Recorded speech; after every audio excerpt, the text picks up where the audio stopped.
We often say that India is rising, but today we want to talk about how it is rising and, more importantly, who is leading that rise. Joining me are two remarkable leaders in public service, Ms. Sunaina Tomar and Ms. Vineeta Vaid. Welcome to Shakti. Thank you so much. And I had a list of questions prepared about the work they've done and what they believe in and how they think policy can change lives. But I also had a conversation with them before this event began, and I found something striking about both of them, something common. Both of you are very optimistic about where we stand as a country and a society. So I want to start on that optimistic note, starting with you, Ms. Tomar. From the time you started your journey in civil services to now, how do you see India poised, and how do you see India in terms of opportunities for girls? I would, as you started, from where I started from a small place in Haryana, where I studied. I did my graduation, post-graduation, and also appeared for civil services from a place called Rohtak in Haryana. And I firmly believe, Palki, as we were talking backstage also, that India as a nation has given full and equal opportunities to women. That is what I firmly believe. Right now also I'm Additional Chief Secretary Education in the state of Gujarat. And our state also, like all other states, have provided total free education to all the girls.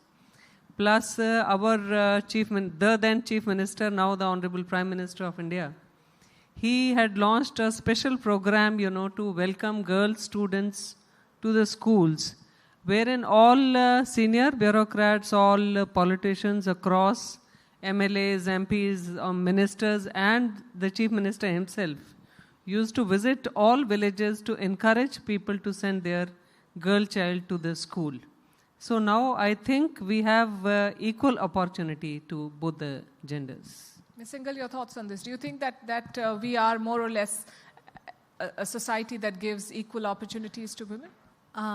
Yeah, I also belong to North India, born and brought up around Delhi, and have worked in Maharashtra for the last 27, 28 years. But I do believe that when we look at the historical facts about our country, women have been, in many ways, revered for a longer period of time. We are the only country where the women did not ever have to fight for the adult franchise.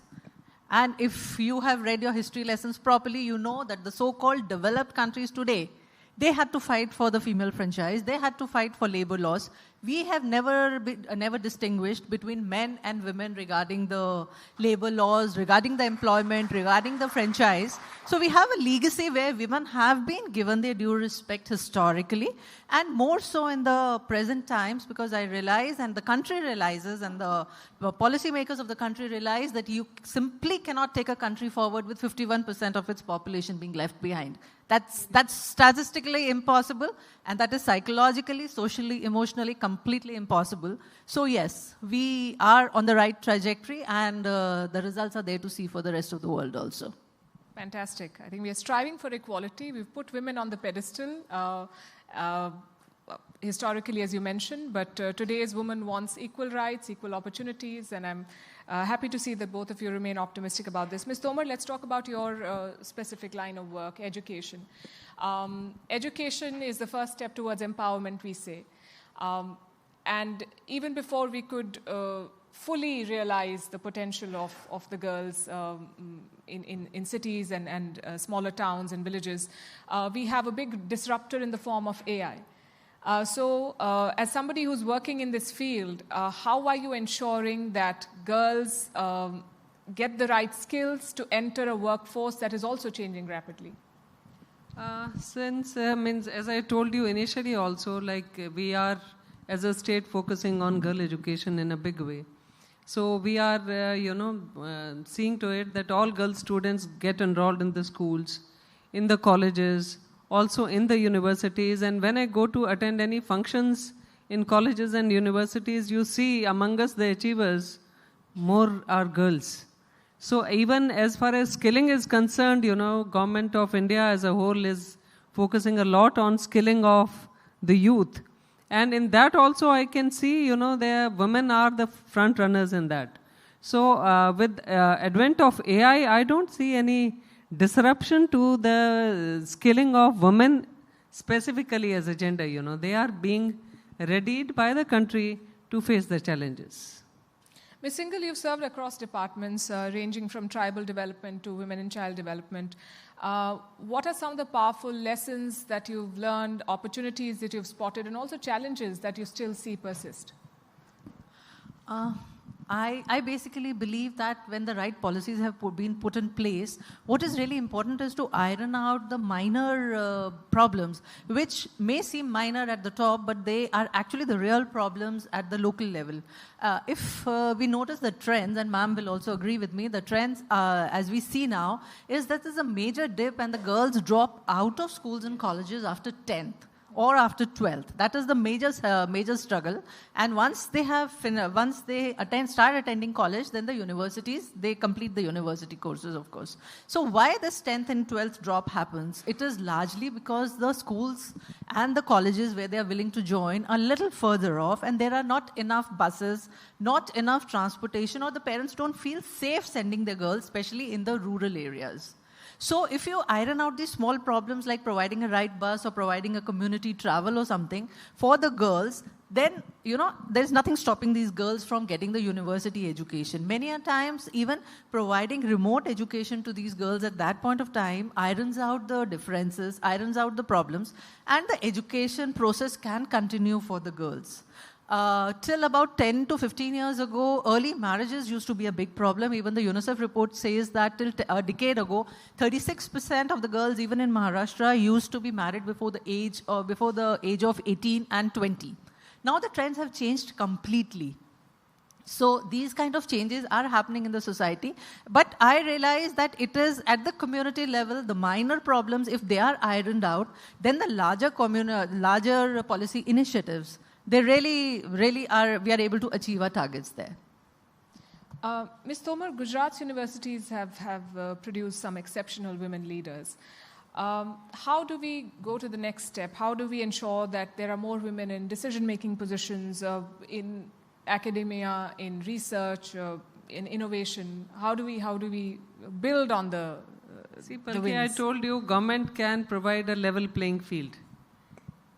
A level and equal level of opportunities to both the genders. And as government, I think we are more biased towards the girls, We give them more facilities, and as Vineeta was telling, we provide them transport, we provide them schools within a reasonable distance. So we are seeing to it that no girl drops out. And once a girl is educated, she is skilled. Then I would urge all the girls to come up to their full potential and to realize the opportunities that lie ahead of them. We have to take initiatives on our own, because I think we have more than equal opportunities now provided by the state government. So I would like to say, when 36 years ago in Haryana, and Vineeta also, means she's 6 years later, when we did not face any impediments, I was from a very small place. At my place, there was no coaching institutions, nothing at all. So I could make it. And now the women are educated, and I would urge the girls to feel empowered, because the power lies within them. Strong women are not born, strong women are built. So we have to build ourselves. I want to dwell on it, and I want you to tell the audience what you told me earlier, that while we may see more challenges, but if we put our minds to it, we can do it. And that is something that a lot of women who join the workforce and drop out at the mid-management level because life takes over, believe that this is a choice that they're making, but that's not really the choice they should be making. See, Palki, we as women, there are many women here. We can do a lot more multitasking than most men. Do you agree with me? See, sitting in office, I don't feel shy to ask, what sabji are you making? Or as to, when the child is to be picked up from the school. There is no harm in this. And Vineeta, you would agree with me that we have to work at least 5 to 10 times harder than our male counterparts to be accepted at the same level. But we have the potential. We have the potential. We can work hard, I think so. Yes. Have you faced this as well, that you have to work harder? And have you, when I work with my team, I feel that it is our job to normalize what you just said. That it's okay to be a parent when you're not at home, and it's okay to be a professional when you're not in office. And both sides should realize that you juggle many balls and you straddle many roles, and they have to accept it. Do you make that conscious effort, and you try to tell your team that it's okay? Yeah, first of all, I would say that I'll make a very gender-neutral statement first, that nobody likes to fail. To that extent, we all work very hard, men and women. But yes, women, they know that when they fail, and now my friend is also there, she's also joined me. So I would say that when women fail, it becomes a generic thing. So when a man fails, it's not generic, it's specific to that person, that he could not rise up to the task. But for women, it becomes a generic thing. Oh, no, women cannot do it. And it is cited as an example for the women who want to step into her shoes. So to that extent, I am conscious. I work hard. I don't say I work harder than the men counterpart, but yes, I work hard, and I try to make success in whatever I feel is worth doing. To that extent, I totally agree. And I also say that women also have to come forward and take chances. I'll give you a very small example. I was conducting elections. There was Lok Sabha, Vidhan Sabha elections happening in my district. And as per routine, I asked my people to pull out the list of people who have to be put on duty. So they gave me a list of people. And then the fellow officer started ticking off, ma'am, ye post, ye nahi, inko nahi denge duty. So I said, what is the problem? They said, ma'am, they are women, kaise karenge? So I called these women. I said, you guys are being ticked off the list because since you're women, you won't be able to work. They said, who said? Who said so? Who makes the decision on our behalf? So I said, are you up to the challenge? They said, more than the challenge. And they took the challenge. So don't presume that we cannot do things. Give us an opportunity. At least ask us whether we are up to the challenge or not. And I'm sure that once you raise this question, I would say 110% women will rise to the challenge. You both had long and illustrious careers. From the time you started to now, do you think that the system is more conducive? We see that in the private sector. Some of it is because of policy push, others because companies are making their culture more attractive to all kinds of workforce. But in the government space, let's start with you maybe. Do you think that it's easier for a woman professional to balance life and work now than it was maybe 2 decades ago? I would not say that it is easier, but yes, a definite level of sensitivity has come into the system. And I would also say that it has also come culturally and socially also, because I would say that the men also have to now take a fair share of their domestic responsibilities. Initially, and in my mother's time, probably the male-female roles were very stereotyped, but now it is not. And I say from my personal example, my husband is probably a better parent to my children than me, because between the good parent and the bad parent, I'm the bad parent, he's the good parent. So even the men have to take care of the domestic responsibilities, so probably they are more aware, probably they are more sensitive. And if God willing, I think all the women sitting here, it's my request also, and I think you people are also consciously doing it, you are raising very sensitive sons who are going to be very good human beings to the fellow lady officers, fellow ladies who will be in their workspace and in their private space. Ms. Tomar. I would like to, say what Vineeta has said. I fully agree with her. And if you are working, your partner realizes that she too is working. So it builds a normal, good relationship among us, both the partners. It is more equal, right? There's no conscious effort towards that, but it comes naturally. So I think, and when the children see the mother working, they become more independent. That's my personal experience with both the girls coming up to be independent women themselves. So I think it builds a good, sort of equal good relationship as friends. It normally comes in when you are working, The partner also sees that she's also come back tired, Why should I ask her for something? Let me do it for her. So it comes very good and handy. Or you train them? Yes. Ms. Singhal, you led during the COVID-19 labor crisis. You've also driven nutrition campaigns like the Poshan Abhiyan. These can be high-pressure moments. What have they taught you about leadership and resilience? You see, I do believe, and if I were to use very terms which are sociologically thrown around quite a bit, I do believe in a democratic style of leadership. Most of the time, the democratic style of leadership works because you have to take your team with you. It can no government or private sector enterprise can be led unless you have your team with you. But at the same time, when the push comes to the shove, then when you have to stand up to your convictions, when you have to take the strongest of decisions, then the leader really matters. At that point of time, some people might consider you to be autocratic, but yes, when it really comes to that, then you have to put your foot down and take a stand, which is in the larger interest of the people, which might push them beyond their limits, which might make your team to work much harder to achieve what you want. So a mix and match of democratic, autocratic, and also conciliatory positions in leadership is what leads you. It has to be situation specific. We cannot put definitions or stereotypes as to this is best or that is best. What situation demands? Because the kind of leadership that ma'am, me, even Nidhi, she was here some time ago, what we did at COVID was something that we all floundered, we all learned, and we all put our foot down where it was required to be done. I mean, I can quote a specific example. We were just talking about Iqbal sir, and we were talking about many of my colleagues. We ran out of oxygen. And there was one particular hospital which was running out of oxygen, and there were 142 patients on ventilator in that hospital. What do? So we finally got all the ambulances from across the city of Mumbai, shifted all 142 people who were on ventilators because we were running out of oxygen.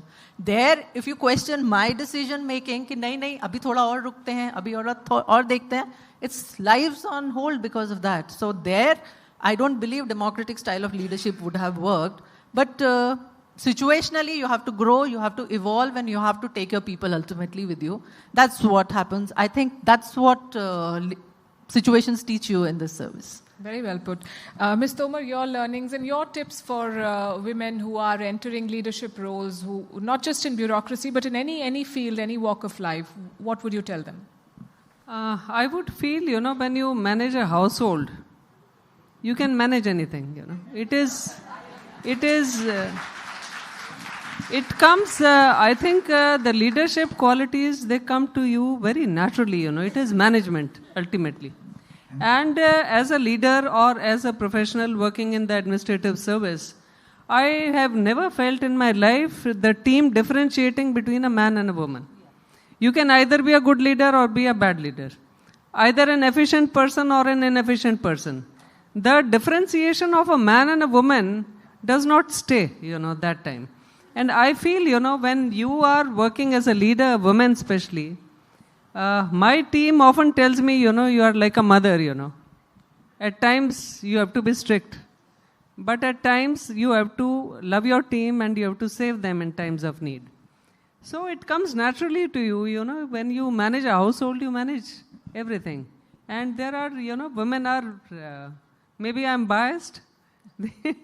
I believe women are better leaders, and the team believes it, Someone told me long back that our mothers did not have Excel sheets in the kitchen, but they knew exactly what was running out in the pantry. It was all in the back of their heads. That makes them fantastic managers. Yes. Absolutely. All of us, I think, all of us who have learned cooking from our grandmothers and our mothers, they always tell us, एक चुटकी नमक डाल दो. अब एक चुटकी 5 ग्राम है, 2 ग्राम है, 10 ग्राम है, किसी को नहीं पता. But एक चुटकी, and mom always comes up right. Her dishes are always magnificent. So that kind of management you build over experience, you build over when you do things again and again, you see, you learn, you grow. That's what leadership is all about. Yes, an instinct that is instilled in us. Thank you so much for this rich and insightful conversation. And the takeaway for me here is that women empowerment is not one policy, one decision, one campaign. It's a long journey. It's a commitment that we make. And thank you both for the wonderful work that you've done and for being part of this conversation. Thank you so much. Thank you. Thank you.